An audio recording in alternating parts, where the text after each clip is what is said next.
Welcome to Connections with BCD Travel, an ongoing conversation about the modern-day travel program, the impact of technology, and how travel buyers can take control and drive change. What are we waiting for? Let's start connecting. Hello, welcome back to the podcast. I'm Miriam Moskovich. I lead the partnerships and intelligence team here at BCD Travel. And I'm Chad Lemon. I work on digital strategy and advancement at BCD. Chad, today I'd like to talk about our mailbag. We have gotten some messages from our listeners, and I thought it just kind of worth giving a recap. We have gotten lots of kudos and congrats on your podcast and people enjoying it. We've gotten several folks write in letting us know that they listen to us while they work out. Yep. Definitely popular in the morning treadmill routines. Yeah, I guess.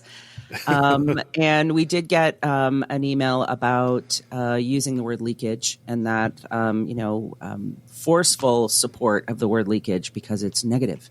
And leakage is negative. And so we shouldn't shy away from using that word leakage. What else? We got a really great message recently about the NDC episode with Thane Jackson. That's right.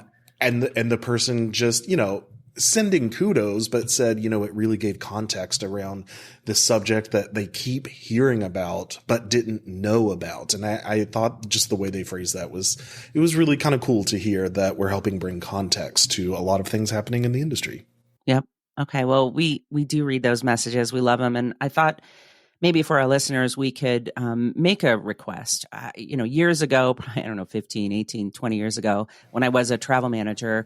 When you were 10 years old at that point, right? Yeah. I was younger. Yeah, exactly. I used to do this survey with our road warriors. And what I used to ask them starting around this time of year, leading into the fall, was asking our road warriors, really anyone that travels, what is the best airport for shopping? And what in particular is good in those locations, right? Is there a special amazing cheese in this terminal in the Amsterdam airport you should go try out or find? Or is there a as not yet discovered sausage type in the Frankfurt airport that I need to go try? So I'd love to hear from folks what their favorite airports are for shopping. I think a lot of us are thinking about, right, as summer ends, kids back to school, it's conference season.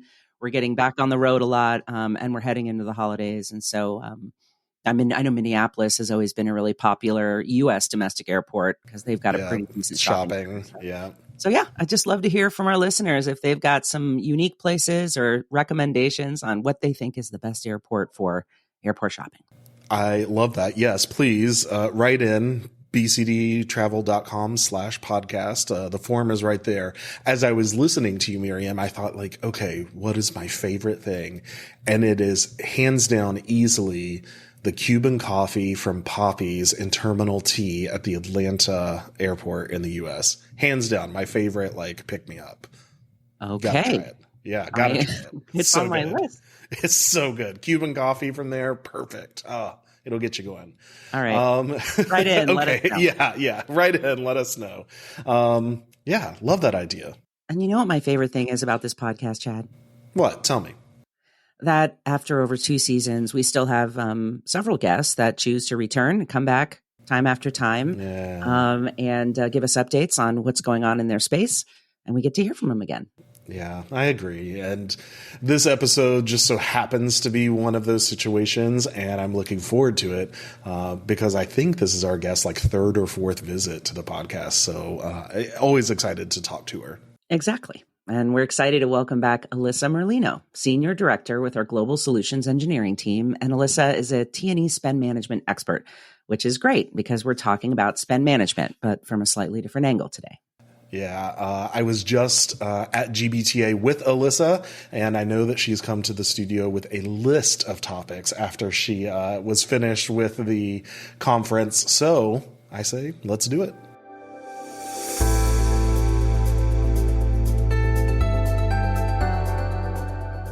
Alissa, welcome back to the podcast. It's great to be back, guys. It's such a fun time to hang out with you and to take a really casual view on what T&E spend is like right now. Well, as I said, you and I were both just at GBTA, and I saw you having nonstop conversations. Before we jump into today's topic, I'd love to get, just a brief recap about the event from your point of view. Yeah, Chad, it was a lot of fun. It was very busy. And I think the difference was, as you all know, that I came from the meeting side of the house. So this was my fourth GBTA that I was at. And a significant amount of those GBTAs that I attended were, either like slightly post-pandemic or a year or two past. And what was great about this one is not only do we see current clients, prospective clients, but there was a definitive buzz. And part of that was we're looking at our clients and prospective clients, looking at how they are going to make the moves in a more sophisticated environment. So we've already stabilized our businesses. You're seeing transactions come back. So it was definitely more fun. It wasn't just about how we're going to recover and the nervousness, but it felt like it was back to normal with more of an innovative spirit and touch to many of the events that we attended. Yeah, I totally agree. And now that you say that, I don't know that I heard one person talk about pandemic to me. It was like the first time I think that happened. Which was amazing. So, yeah, it was very welcome. Very, very welcome. Yeah. Okay. Well, being the resident spend management / BCD pay expert, I think we might have given you that title, but I for sure believe it. I'm sure you talked about some of the new advancements, not only with BCD pay, but also like where this section of the business travel industry is going, right? We did. And again, when you're looking at the different topics that we were covering at GBTA, what we've looked at is, again, the sophistication of what those conversations look like has changed. And part of it is because you're looking at different organizations that have entered into the spend management place. I had not only to have conversations with those clients that we know or some of the travel managers that are actually listening right now, but also the providers that they're looking at to work with. So that could be anywhere from virtual payments to spend management or reconciliation places. And really talking to those providers gave us a really interesting outlook and clarity to, I wouldn't even say it's noise necessarily, but some of the complex confusion that could be involved in spend management. Specifically, what we at BCD were talking about and felt like there was the most interest was overall automated reconciliation, our launch of corporate wallets so that there's a unified view of all of the avenues of payment. So virtual pay, centralized cards, and what that allows our travel managers to do. So that was really exciting, as well as some of just this overall strategy in a very flooded market right now. Okay, Alissa, as we were prepping for this podcast, you mentioned that you kept running into conversations where they weren't always accurate, right? There was a lot of misconceptions. So tell us about that. Yeah. And I think, oftentimes we like to be a little more salacious and say like the lies that you're believing in the market. Yeah. But truly they are misconceptions because you think about it. If we started out with one or two providers in this space 4 years ago, and now there are 20, there's going to be some confusion as well as, like how are you going to build that strategy and who is going to be involved in that? So really what we think are some of the misconceptions that we saw at GBTA that we were talking through with our travel managers. The first really is that automated reconciliation will not save you money. So we have done several white papers on it where you're able to see the results. But if you break it down to the foundational level, let's say typically manual reconciliation takes anywhere from 2 to 10 days. So the average of that would be 5 days. And then 8 hours per day, you look at 40 hours times, let's call it $50 an hour. That ends up being $2,000 per month. Now, in contrast, if we're doing the automated reconciliation within 7 minutes, you take, again, I'm showing my math skills, 760 times 50, which ends up being, I believe, $5. Wow. Actually, $5.83. So when you take that concept and apply it to just basic math, that's what you would get. But truly, we've had one of the case studies that we've made available on our client-facing public site is that we had a client that went from 40 hours a month in automated reconciliation to just under 2 hours a month. Also, just some of the actions that we've taken have saved them over $15,000. Okay, so it's fair to say lie number one, misconception number one, automated reconciliation won't save you time and money, and Alissa Merlino on record, false. False, correct. Got it. Okay. All right. What's next? So the next lie that we're telling ourselves is that invoicing is easy to get. So that could mean you're just picking up your phone and calling your agent, or you're also looking in your tool, your online booking tool, and can capture that invoice. But really, just to add some clarity and transparency, every TMC has multiple different back offices, whether that's how each country operates or what the standard is. And it's not just unique to BCD, it's everyone.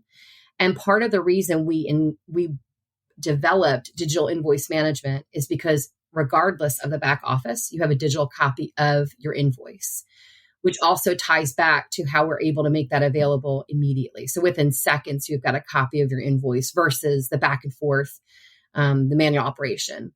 And what that does really is it allows you to have all invoice data at your fingertips, which we are a data-driven market now. You know, before you go on to this next lie, I just want to touch a little bit on kind of the trend I'm seeing with pay and the work that we're doing with some of these pay capabilities.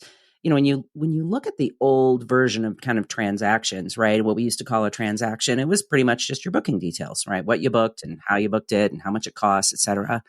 And now with some of the advancements with pay, there's just this hyper enrichment of these bookings now, right? Like, isn't that what you're spending a lot of your time doing, is going out to all these sources and pulling in credit card data, payment data, or, real tax data, et cetera, that you're pulling in and invoice images so that, you're enriching these bookings way beyond kind of what they started as.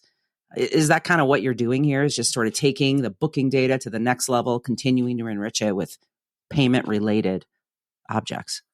Yeah.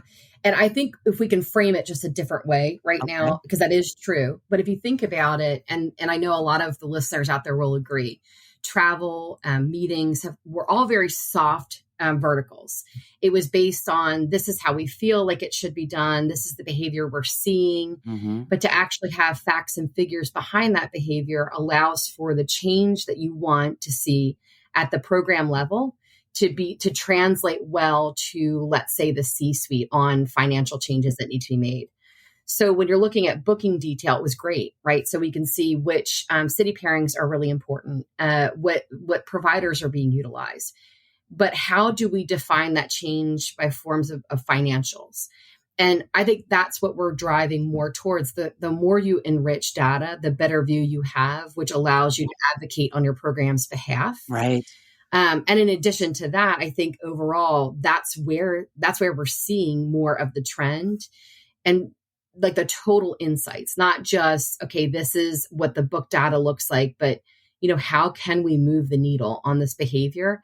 And then ultimately it will save us in fraudulent charges or the way that the card's being used, having program details and regulations at point of sale is going to start to, we talk about leakage. That's going to start to capture that leakage, but also define what avenues what avenues we need to take in order for that not to happen.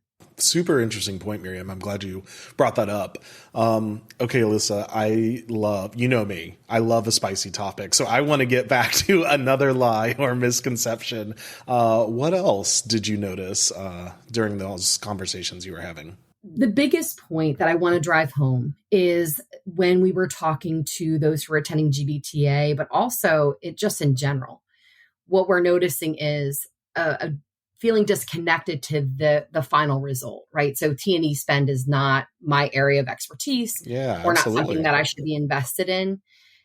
What we're finding is the more you know about T&E spend management as somebody who is working at the program level, within a procurement team or within a financials team, wherever you sit within your organization, your industry knowledge, the way that you have seen that business is being handled by others in comparison, some of the providers out there, keeping yourself in the loop will allow you to help look at change with risk adverse organizations. And I think that's really important because we have many teammates out there, many travel managers who are working with organizations that would love to take some leaps, but they need to be calculated. They need to have a lot of detail behind it. And our travel managers really are the key to that because they can influence and give that human perspective on the analytics and spend data that we're able to provide. And that only they can, frankly. Mm-hmm. I mean, Right. there are insights that really only a travel manager can bring to the table about Correct. how these tools and these choices affect the human being travelers on the ground, actually executing travel and doing their business on the road, and how that affects just general behavior over time. I think that's for me, I couldn't agree with you more. I think the travel manager might not be accountable for the purchase and the choice of this type of facility within their company, but they're almost the advocate of the traveler in a lot of ways, and ensuring that the program stays whole and that the T&E policy and the T&E process, the expense process, payment process supports those broader goals of the program. So I couldn't agree with you more. And truly, who doesn't like change when it's going to save money or time, right? Yeah. So you always look good when you pick some small action items that will definitely be visible to your leadership. Listen, as you were going through your list, I was again thinking of myself recently on a trip, and I couldn't help but realize that even what you were saying, they link to each other, right? It's all related in this big spend management space in that I had to wait for my hotel invoice to come, right? It was on a personal card. I was going to be reimbursed. I had to wait for it to come. It didn't arrive for whatever reason. Had to call the hotel, wait for them to send it to me. Had to wait for that before I could submit my expense report. It took days and days and days out of my time when really all of this could have been automated for me. And not only saved me time, everything but made me happier as an employee because I don't have to worry about it. It just really interesting listening to you, thinking about how it relates to me as the traveler. And it is relatable because I come on here and talk about spend management like I'm an expert. But truth be told, my expenses are always late and I'm always taking down receipts. And I think part of it is that because we have digital invoice management, it comes right into our tool. I'm able to pull those invoices and not give a care to thinking about how I've got to call the hotel again because I've misplaced the hard copy somewhere.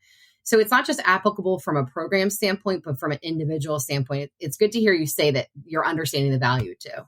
Okay, Alyssa, I love that list, but now I want to ask you to make a new list for our listeners. Mm-hmm. Who do you want to hear from? What type of program, what type of listener should be picking up the phone or penning an email to you and saying, I need to know more about pay and what you can offer? Yeah, those are good takeaways, Miriam. I think if you're feeling overwhelmed with the options that are out there in the market and don't know where to start, please reach out to us. Also, if you want to implement a comprehensive virtual pay program, like if you have unmanaged spend or unmanageable travelers like we do, like Chad and I are, Yeah, right. please contact us or your program manager. And then finally, for me, I think if you might not be ready for the change because you have a risk adverse organization, there are ways that you can educate your team on what that spend management program could look like. We have a website. You search BCD Pay. It comes up as the first search result. There are videos there, white papers, really helpful aids and visual details on how it works and why it works. And it could be the first step to really educating the entire organization on what the change is needed. BCD Pay is a collection of solutions and services, right, in the category. And so you, as a listener, right, you might just need to kind of take a look at what are all the things involved in a good payment and expense program. And maybe there's one or two things you just want to know more about, right? It's not a comprehensive all or nothing. It's a selection of tools and solutions at your disposal. And I think it is a really good question, Miriam, because we've also, not only that, there have been products or tools that are going to be more helpful to a travel program than others. Right. It can be customized that way. But we've also talked to organizations who have already chosen their TMC partner. And they've come to us outside of that, knowing the capabilities we have to work with BCD Pay and the solutions in a separate agreement. So that's the trend that we're seeing as well. So it's not just, and I think part of it's because we do know the travel industry so well. and other spend management companies out there know spend management, but haven't been able to apply the right intelligence when it comes to travel programming. So these are things to think about and look at, what are my challenges as an organization, and do we have a product that applies to that, and getting down to those details. Okay, Alissa, last question for you. What's the one thing you want our listeners to know about spend management? I think the last thing I want our listeners to know about spend management, I want to relate it back to your personal financial journey. Oh, no. I would say in my early years would stick my head in the sand. If I didn't know it existed, then it didn't exist. Mm-hmm. That's a really good way of doing things until you want to advance your life, your career, your organization. And part of it is, if you have your details and it even seems scary, we will walk alongside you in that. And so basically reach out. We want to be your advocate on behalf of your finances for your organization.